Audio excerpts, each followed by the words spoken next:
बिस्मिल्लाहिर्रहमानिर्रहीम। Dear friends, अस्सलाम वालेकुम। डियर फ्रेंड, आज हमारे लेक्चर का मौजू है विथड्रावल ऑफ सूट। सूट को वापस लेना या विड्रा करना या कंप्रोमाइज या एडजस्टमेंट करना सूट में। Order 23 withdrawal of suit and adjustment of plate और एडजस्टमेंट ऑफ सूट के बारे में है। आज हमारे लेक्चर का मौजू यही होगा। तो अभी तक जिसने मेरा चैनल सब्सक्राइब नहीं किया वो प्लीज़ मेरा चैनल सब्सक्राइब कर लें और बेल आइकन को प्रेस कर दें ताकि आइंदा आने वाले लेक्चर से भी आप मुस्तफ़ीद हो सके।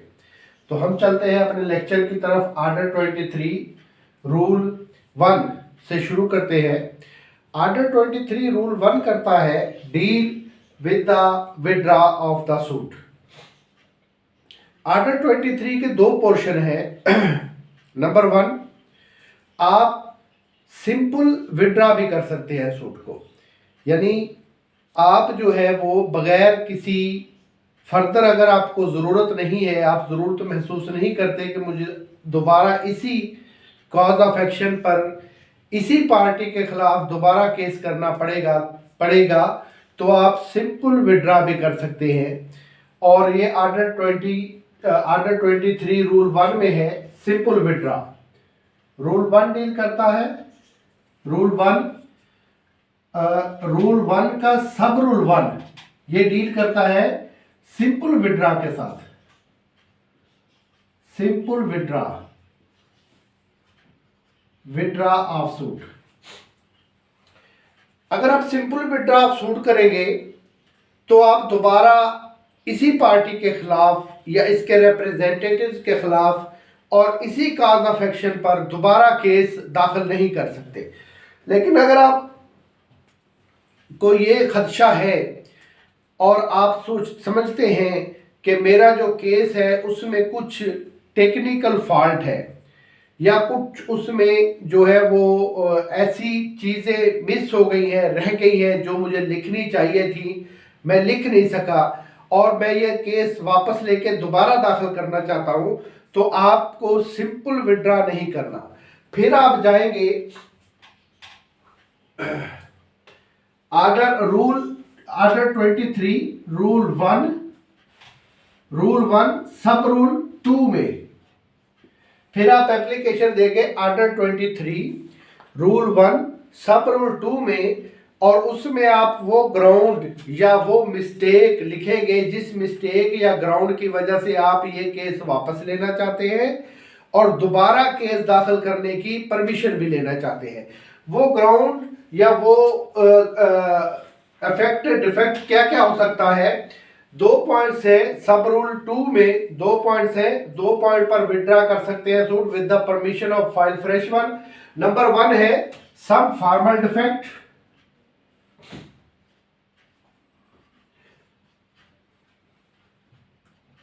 सम फॉर्मल डिफेक्ट यानी कोई डिफेक्ट आ गया है केस में जिसकी वजह से हमें वो डिफेक्ट दूर करके दोबारा केस दाखिल करना चाहते हैं। मिसाल के तौर पर आपने प्रेयर कर दी कि मैं इस प्रॉपर्टी का मालिक हूं, लेकिन आप उस प्रॉपर्टी के मालिक नहीं हैं बल्कि आप उस प्रॉपर्टी के लीजी हैं।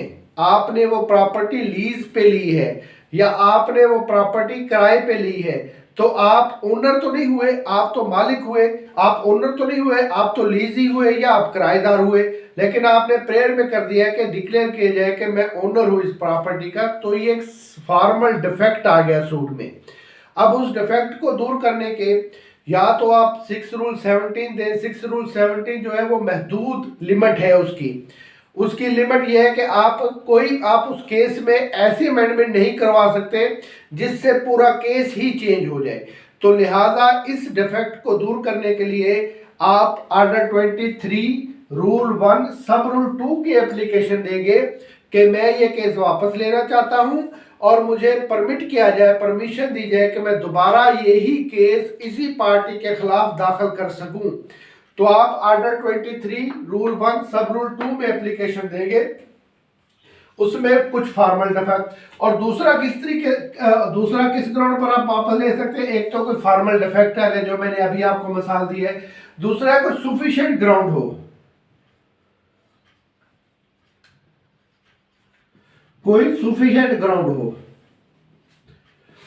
सफिशिएंट ग्राउंड कौन से होते हैं, वो कोई भी हो सकते हैं। मिसाल आप कुछ पार्टियां जो है वो बनाना भूल गए हैं, लिखना भूल गए हैं, आप कुछ पार्टियों को और इसमें ऐड करना चाहते हैं, उसके लिए आप 1 रूल 10 में भी जा सकते हैं। लेकिन 1 रूल 10 में सिर्फ पार्टीज ऐड होंगी, जो उस पार्टीज के मुतल्लिक आप कुछ फैक्ट्स लिखना चाहते हैं वो आपको 16 रूल 17 में हो सकता है इजाजत ना मिले, क्योंकि 6 रूल 17 महदूद होता है। इसलिए आप सम फॉर्मल सफिशिएंट ग्राउंड्स ये भी हो सकता है कि मैं कुछ पार्टियां लिखना भूल गया हूं और कुछ जो है वो मुझे उन पार्टीज के मुतल्लिक फैक्ट्स लिखने थे अपने सूट में, अपने प्लेट में, वो भी मैं लिखना भूल गया हूं। लिहाजा मुझे इजाजत दी जाए कि मैं ये केस वापस लेकर दूसरा केस दाखिल कर सकूं। ये होगा सब रूल ऑर्डर 23 रूल 1 सब रूल 2 में आप ये एप्लीकेशन देंगे तो आपको कोर्ट इजाजत देगी कि आप ये केस विड्रॉ करें और दूसरा केस वापस लें। विड्रॉल और विड्रॉल जो है वो सिंपल विड्रॉ भी हो सकता है, मुकम्मल सूट भी हो सकता है, या आप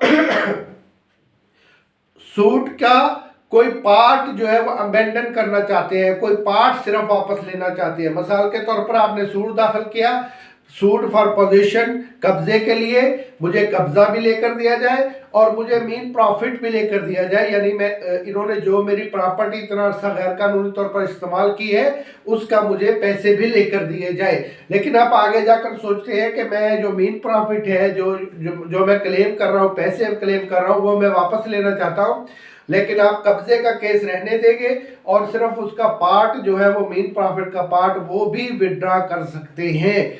यानी ऑर्डर 23 में मुकम्मल सूट भी विड्रॉ कर सकते हैं, लेकिन और एक मखसूस हिस्सा सूट का एक प्रेयर वो भी आप विड्रॉ कर सकते हैं, जो ये ऑर्डर 23 रूल 1 में आ जाता है। और ऑर्डर 23 रूल 1 में एक और चीज आती है, वो ये आती है कि आपको विड्रॉ करने के 2 तरीके मुयस्सर हैं। एक, आप सिंपल विड्रॉ करेंगे ऑर्डर 23 रूल 1 सब रूल 1 में सिंपल विड्रॉ, और दूसरा आप परमिशन लेंगे ऑर्डर 23 रूल 1 सब rule 2 permission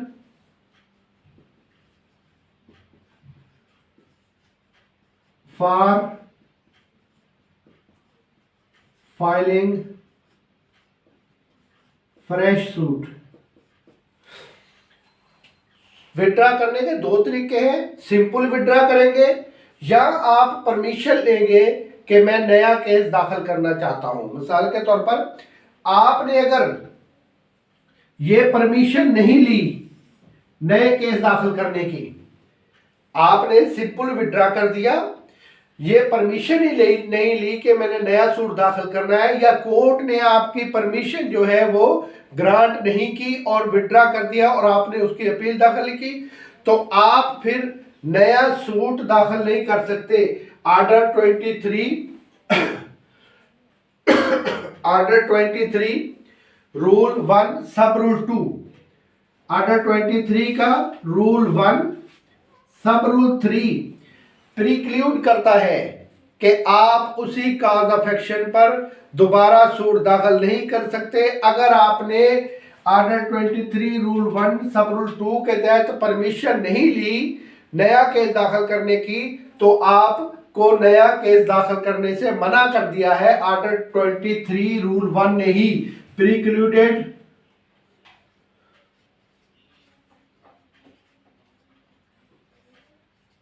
from filing fresh suit.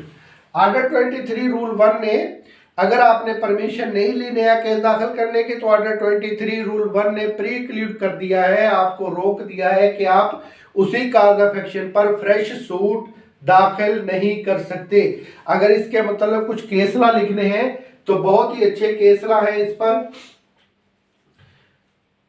2016 SCMR किस पॉइंट पर, इस पॉइंट पर कि विड्रॉ तो हो गया सूट लेकिन सिंपल विड्रॉ हुआ, फिर दोबारा उसी पॉइंट पर उसी काज ऑफ एक्शन पर आप केस दाखिल नहीं कर सकते। अगर आपने परमिशन नहीं ली है for filing of fresh suit की, तो फ्रेश सूट आपको दाखिल नहीं कर सकते।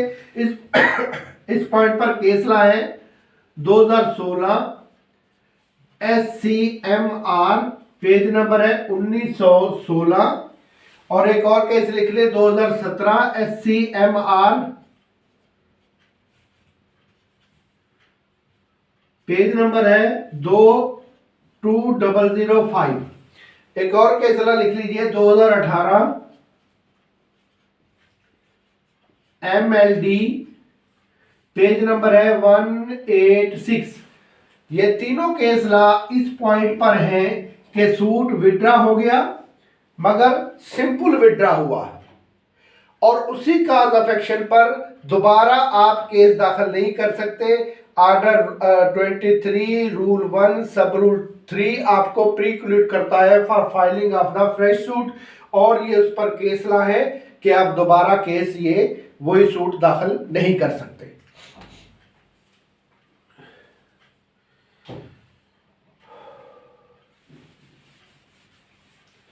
अभी हम चलते हैं कि हमने सूट विड्रा किया, परमिशन भी ले ली नया सूट दाखिल करने की, लेकिन लिमिटेशन जो है वो फिर भी हमारे रास्ते में खड़ी होगी। लिमिटेशन हमें फिर भी मुयस्सर नहीं होगी। हमने सूट जो है वो विड्रा किया with the permission to file fresh one, नया सूट दाखिल करने की परमिशन भी ले ली, लेकिन इसके बावजूद जो लिमिटेशन है वो लिमिटेशन जो है वो आपको एक्सटेंड की नहीं की जाएगी। लिमिटेशन जो है वो एक्सटेंड नहीं की जाएगी। लिमिटेशन जो है वो नॉट अफेक्टेड होगी for file upon the filing of the first suit. यानी आपने केस दाखिल किया, वो केस आपने विड्रा कर लिया और परमिशन ले ली for filing of the fresh suit, लेकिन लिमिटेशन का पीरियड आपके लिए नहीं बढ़ाया जाएगा। लिमिटेशन ऐसे ही होगी जैसे कि आपने पहला सूट दाखिल ही नहीं किया। मिसाल के तौर पर आपको लिमिटेशन थी 1 साल और आपने एक सूट दाखिल किया और आपको सूट की लिमिटेशन थी 1 साल। 1.5 साल के बाद आपको कोई डिफेक्ट नजर आता है उस सूट में और आप वो सूट विड्रा करते हैं with the permission to file fresh one, fresh दाखिल करने की परमिशन के साथ। लेकिन अब क्या हुआ कि अब 1.5 साल जो पुराना केस है वो चला, अब आप नया केस दाखिल करना चाहते हैं और आपके पास लिमिटेशन थी 1 साल की, तो आपको लिमिटेशन बढ़ाई नहीं जाएगी। आप ये क्लेम नहीं कर सकते कि मैंने पहला केस दाखिल किया था और वो केस जो है वो विड्रा कर लिया, लिहाजा मुझे दूसरे केस के लिए नई लिमिटेशन मुहैया की जाए, वो आप क्लेम नहीं कर सकते। तो अगर आपकी लिमिटेशन 1 साल की थी और 1.5 साल आपने पहला केस प्रोसीड किया, अब आपको लिमिटेशन जो है वो खत्म हुई को 6 महीने हो चुके हैं, क्योंकि ऑर्डर 23 रूल 1 सब रूल 4 कहता है कि जो लिमिटेशन है वो अफेक्ट नहीं होगी। लिमिटेशन ऐसे ही होगी जैसे कि पहला सूट दाखिल ही नहीं किया गया था। तो लिमिटेशन जो है वो इसके बावजूद आपके सामने आएगी।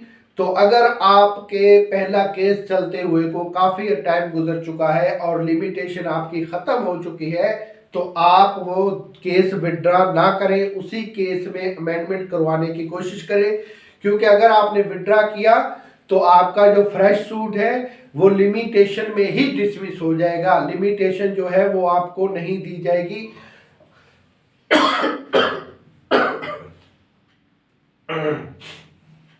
ऑर्डर 23 रूल 2 लिमिटेशन का मतलब डील करता है कि लिमिटेशन आपको अफेक्ट, वो नए सूट पर जो है वो लिमिटेशन अफेक्ट होगी उसी तरह जिस तरह जैसे कि पहला सूट दाखिल ही नहीं हुआ था और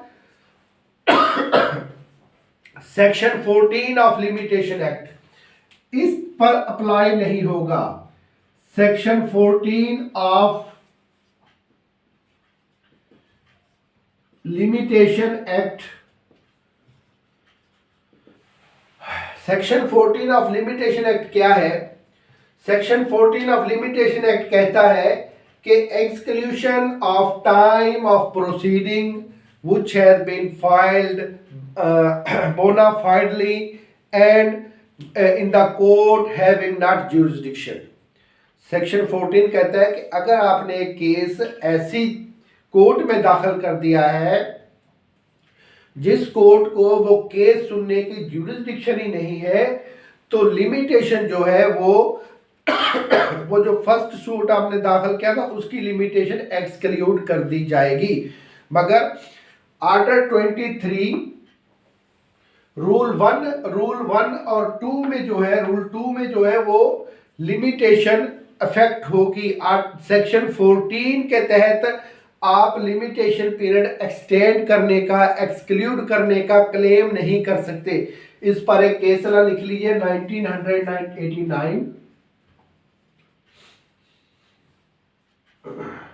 CLC 1625।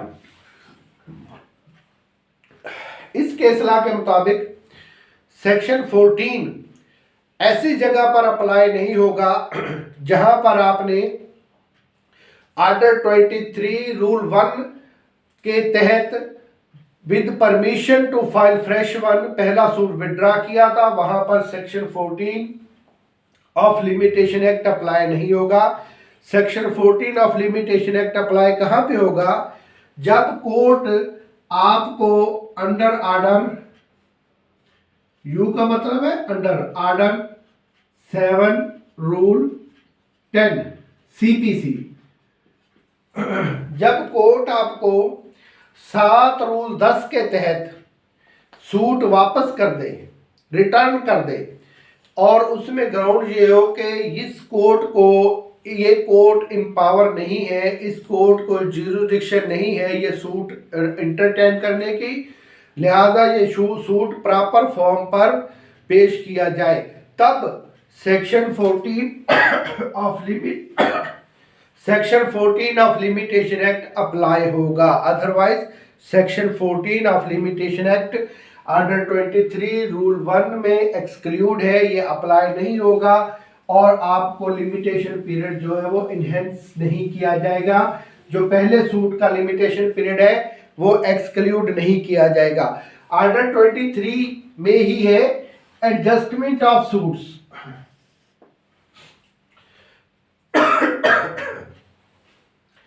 Article 23 rule 3, article 23 rule 3 of article 23 of order 23 CPC जो है ये डील करती है कंप्रोमाइज ऑफ डिक्री को।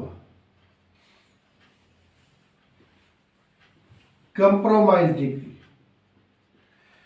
यानी आपका केस पेंडिंग है, उस केस में कुछ शराइत पर दोनों पार्टियों की सुलह हो जाती है और वो चाहते हैं कि ये सुलह जो है ये वैलिडेट हो कोर्ट से, तो वो दोनों पार्टियां एक एप्लीकेशन देगी आर्टिकल 23 रूल 3 के तहत कि हमारा कंप्रोमाइज हो गया है और हमारा कंप्रोमाइज इन शराइत पर मुश्तमिल है, लिहाजा कोर्ट जो है वो शराइत जो है वो कंप्रोमाइज एप्लीकेशन आप देंगे उसमें वो शराइत लिखेगी, कोर्ट उन शराइत को वैलिडेट कर देगी और उन शराइत के तहत एक डिक्री पास कर देगी।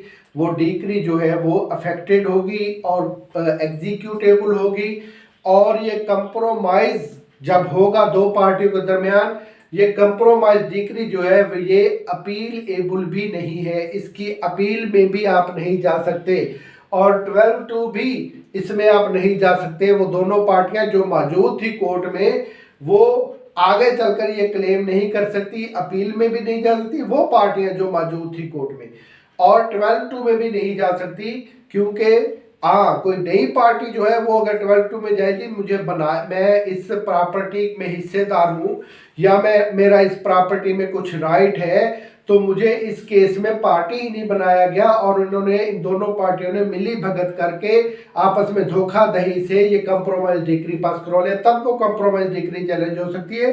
अदरवाइज वो कंप्रोमाइज डिक्री जो है वो नॉट अपीलेबल है, उसकी अपील भी नहीं हो सकती। और जो दोनों पार्टियां का कंप्रोमाइज जिन टर्म्स एंड कंडीशंस पर हुआ है वो टर्म्स एंड कंडीशंस वैलिडेट हो जाएंगे कोर्ट से। डियर फ्रेंड्स, आज हमारा लेक्चर था article 23 withdrawal and adjustment of suits.